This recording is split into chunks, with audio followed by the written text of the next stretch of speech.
His testimony is lengthy and carries a lot of elements that display his emotion. His words are that of power and determination. Although it may be the end of the road for Mandela, he is not afraid to die for his ideals, giving this speech significantly more power.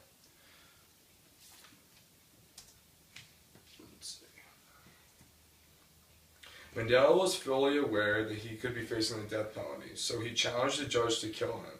Knowing that this was somewhat what Mandela wanted, the judge imprisoned him instead, which to a life sentence. Mandela only served 27 years of this life sentence before he was released.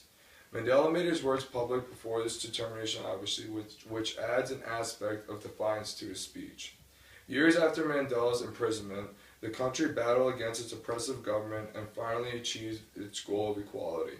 After living 27 years in some of the worst prisons in South Africa, Mandela was released.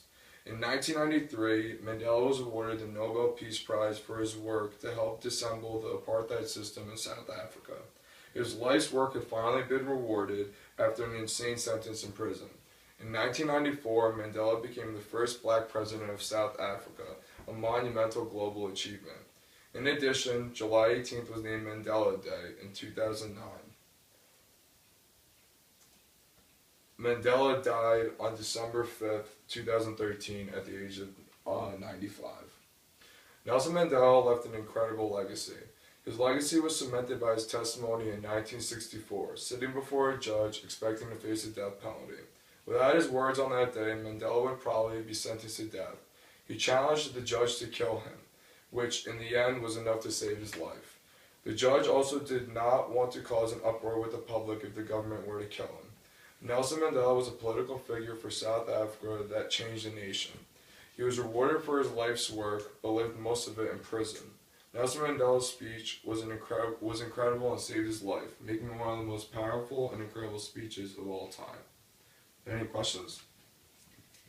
Go ahead. How long did Mandela speak for his testimony?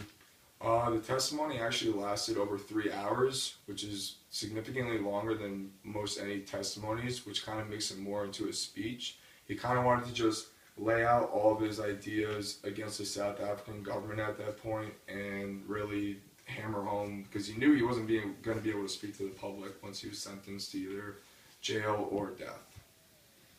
Do you think Mandela would have gotten the death penalty if not for this speech?